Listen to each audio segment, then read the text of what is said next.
Assalamualaikum warahmatullahi wabarakatuh. Apa kabar sahabat BMC dimanapun Anda berada?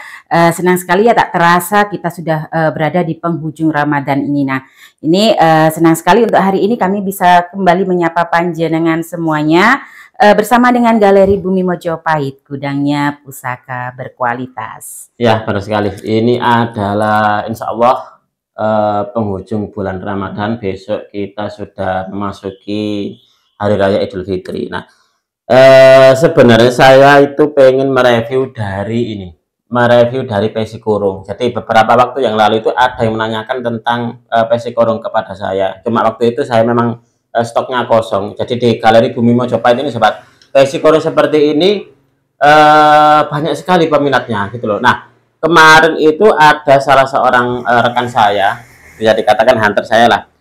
Beliau mendapatkan sebuah pusaka, tetapi apa ya, di pusaka tersebut waktu diambil untuk didedernya terus patah. Nah, ini yang namanya Pesi Kurung. Nah, ini kemarin untuk di Pesi Kurung ini bekas keris sapu inten dan juga keris brojol ini sobat. Tapi untuk di episode kita kali ini yang saya review bukan di Pesi Kurungnya, akan saya review sebuah pusaka. Ini kalau kita lihat di sini, nah coba diperlihatkan. Ini adalah pusaka-pusaka yang baru saja saya serviskan warangkanya dan juga untuk dibilangnya sudah selesai di warangi. Nah, untuk di episode kita kali ini saya ingin mengangkat dari review pusaka ini, sobat. Ini adalah sebuah pusaka istimewa.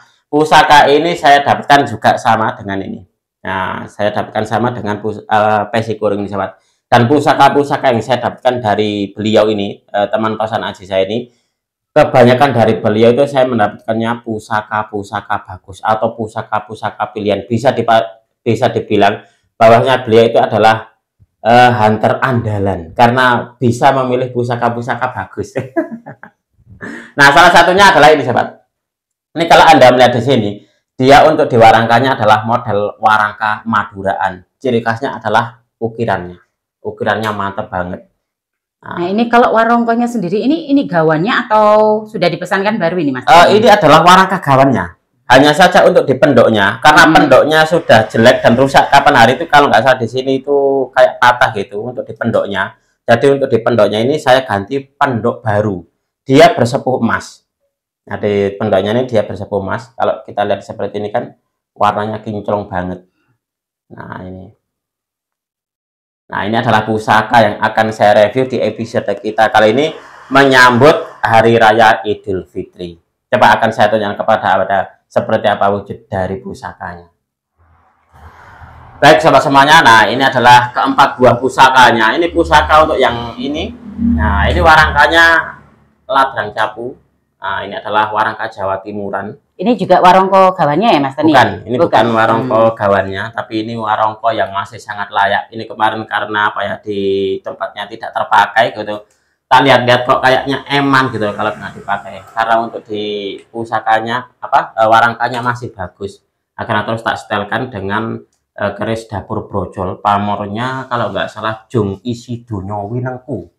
Nah, kalau untuk yang ini untuk di warongkonya juga bukan gawannya, tapi ini warongko bekas tapi masih sangat layak. Ini setelah diservis jadinya seperti sangat ini. Bagus ya, seperti warongko baru ya jadinya ya. Untuk di kerisnya kalau nggak salah dapurnya Carubuk berpamor ujung gunung.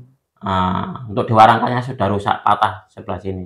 Nah, ini tak ganti warangka bekas tapi masih sangat layak ini seperti ini.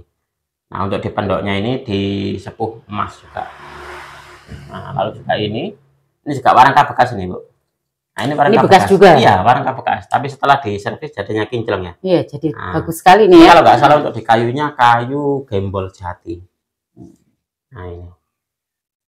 Nah, setelah diservis kan jadinya seperti baru lagi. Iya, nggak terlihat kusam, nggak terlihat kucel. Nah, itulah kenapa ditumpukan warangka-warangka bekas saya itu. Kalau mau diserviskan itu sebenarnya masih layak sekali ya untuk dipakai ya. Iya, itulah kenapa kemarin itu banyak juga ya dari teman-teman penonton itu mengambil warangka-warangka bekas, karena memang mereka pun juga mungkin juga sudah punya hitung-hitungan sendiri bahwanya sebenarnya untuk di motif dari kayunya ini kayaknya bagus kalau setelah diservis.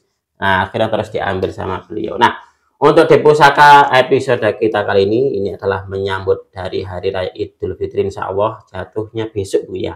Insya Allah. Insya Allah besok. Ya. Tinggal menunggu dari ketetapan pemerintah untuk di harinya. Nah, ini adalah warongko gawannya, sobat. Nah, awalnya ini pun juga kusem, kotor. Nah, setelah dibersihkan jadinya seperti ini, bersih dan juga glowing. Ini dikasih pendok warna emas, jadi juga terlihat sangat mewah sekali ya kesannya ya. Iya benar sekali. Ini pendok ini juga model pendok Jawa Timuran seperti ini. Ini keren banget. Kesannya itu apa ya? Berkesan elegan, tapi nampak meriah ini. Kan dipadukan dengan pendok berwarna ini emas. Nah, ini yang sepuan emas ini untuk di pendoknya ini. Nah, ini silakan dinikmati untuk diwarangkannya dulu sebelum saya buka untuk di pusakanya seperti apa. Insya Allah yang pasti pusakanya pun juga pusaka bagus ini. Karena warangkannya pun juga bagus. Ini masih satu set, dadarnya pun juga dadar gawannya. Hanya saja untuk di mendaknya ini sudah saya ganti yang baru. Coba kita akan melihat seperti apa wujud dari pusakanya. Nah, ini adalah wujud dari pusakanya, sobat. Ini adalah wujud dari pusaka di episode kita kali ini. Kalau kita melihat seperti ini, nah ini di dalam buku pamor yang saya miliki, di buku-buku yang saya jadikan sebagai acuan untuk kita belajar. Ini saya belum menemukan ini, sobat, untuk di pamornya seperti ini. Nah, ini kira-kira pamor apa? Kalau di dalam pengetahuan tawasan aji saya, mungkin ini masuknya di pamor ular lulut. Untuk saat ini loh ya. Untuk saat ini saya masih menganggap ini pamornya ular lulut. Tapi kalau ada yang punya pendapat lain, saya persilakan. Ini kayaknya untuk di pamornya pamor Maduraan. Tapi kalau untuk dilihat dari pamornya ini sangat rapi sekali tuh Mas. Iya benar sekali. Rapi sekali. Masih sangat rapi dan juga masih tergolong utuh. Ini keren, ini luar biasa, dan juga untuk dibilangnya dia berbau wangi. Jadi saya dapatkan pusaka ini berbau wangi. Nah, tahu kan? Nah, berbau wangi dan juga setelah dicuci, setelah diwarangi, baunya masih tetap wangi. Jadi tidak hilang. Jadi bukan wanginya bukan karena warongkonya ya, tapi karena bilahnya. Kayaknya dari bilahnya memang. Jadi bukan dari warongkonya. Jadi memang seperti ini. Jadi ini adalah salah satu keunikan dari apa ya, dunia tosan aji. Kita terkadang itu mendapatkan pusaka-pusaka yang unik-unik. Terkadang juga dari bentuknya itu tidak umum, tidak mengikuti dapur, ataupun juga yang apa ya, kita menemukan pamor yang di buku pamor itu ternyata masih belum ada gitu loh. Di buku pamor yang saya miliki maksudnya. Kalau zaman dulu mungkin ya lengkap, tapi karena keterbatasan apa ya saat ini gitu. Karena mungkin kan untuk di sumber-sumber buku-buku yang lama atau primbon-primbon zaman dulu mungkin juga tidak semuanya berada di sini, mungkin juga ada di sana di Belanda ataupun juga di luar negeri. Nah, yang pasti pusaka ini adalah pusaka bagus dan pamornya pun juga bagus ini. Dapurnya ini dapur apa ini Bu? Kalau apa, brojol ya? Ya, ini dapurnya dapur brojol. Dapur brojol. Terlihat sangat kokoh sekali itu untuk bilahnya Mas Tony itu. Ya, bilahnya masih, kalau saya apa ya melihat kesan pertama gitu, takjub dengan pusaka ini. Nah, ini pusaka yang istimewa ini kalau menurut saya. Jadi untuk di pusakanya ini adalah pusaka berdapur brojol. Nah, sangat apa ya cocok sekali. Bahwasanya memang brojol. Mungkin kita akan sedikit ini ya ulas tentang filosofi dari tuah dapur dan juga pamornya. Mungkin bisa nanti sebagai bahan untuk belajar bersama-sama dalam memahami dunia tosan aji ini, sobat. Brojol ini merupakan ungkapan peristiwa kelahiran jabang bayi ke dunia atau istilahnya itu brojol. Tetapi sobat, ini makna sesungguhnya dari dapur brojol ini sebenarnya bukan pada proses kelahirannya, tapi lebih ditujukan pada kesucian jabang bayi yang baru dilahirkan atau dalam istilahnya fitrah manusia. Ini sangat cocok sekali ya, tepat sekali sama momennya menjelang Idul Fitri ya. Menjelang Idul Fitri, jadi kita sehabis berpuasa 30 hari, lalu dilahirkan kembali menjadi bentuk yang baru, fitrah, kembali kepada fitrah kita sebagai seorang manusia. Pesan yang disampaikan oleh sang empu adalah agar manusia dapat dilahirkan atau disucikan kembali secara spiritual atau kembali kepada fitrahnya. Jika membicarakan tuah, maka keris dapur brojol ini diyakini tuahnya untuk melancarkan atau memudahkan segala urusan, termasuk rezeki, karir, cita-cita, dan segala hal yang berkaitan dengan hajat hidup sang pemilik pusaka. Nah, itu adalah filosofi dan juga tuah dari dapur brojol. Nah, coba kita akan lanjut untuk di pamornya. Nah, ini sebatas pengetahuan saya ini masuk di pamor ular lulut. Kalau ada yang punya pendapat lain, saya persilakan. Memang bentuknya seperti ini, sobat. Nah, ini kalau untuk di pamor ular lulut, ini berarti ulat yang jinak, bentuknya merupakan gabungan bundaran yang menempel rapat satu sama lain dari pangkal ke ujung bilahnya. Ini tuahnya untuk karisma dan untuk mempengaruhi lawan bicara agar mudah mempercayai perkataan pemilik pusaka dengan pamor ular lulut ini, sehingga menjadikannya sosok yang mudah diterima dalam pergaulan maupun dalam hal karir.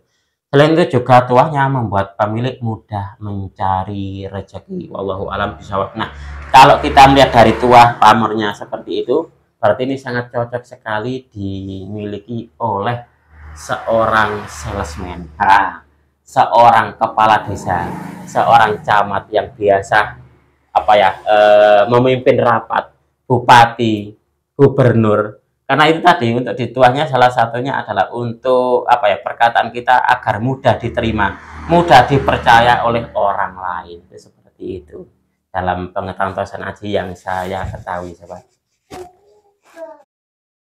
Nah, itulah tadi sobat untuk review kita di episode kita kali ini, pusaka dengan dapur brojol berpamor ular lulut. Apabila ada kesalahan juga ada kekurangan dalam saya menyampaikan uraian ini tadi, saya memohon maaf yang sebesar-besarnya. Mudah-mudahan video ini bisa sedikit menambah pengetahuan dan juga wawasan, khususnya bagi Anda para pecinta tosan aji pemula. Dan sekali lagi saya juga mengucapkan selamat Hari Raya Idul Fitri. Mudah-mudahan apa yang kita kerjakan selama 1 bulan, puasa kita, sholat kita, dan juga baca Quran, dan juga ibadah-ibadah yang lain, semuanya diterima oleh Allah Subhanahu wa Ta'ala dan menjadikan kita menjadi bentuk yang baru, fitrah manusia kita, agar menjadi seorang manusia yang lebih baik dari waktu ke waktu, seperti itu. Amin ya rabbal alamin. Oke sobat, untuk di episode kita kali ini cukup sekian. Saya berterima kasih sekali lagi kepada Anda yang sudah menonton video ini mulai awal hingga akhir. Mudah-mudahan video ini bisa sedikit menambah pengetahuan dan juga wawasan, khususnya bagi Anda para pecinta tosan aji pemula. Dari saya cukup sekian. Terima kasih. Wassalamualaikum warahmatullahi wabarakatuh. Rahayu, rahayu, rahayu.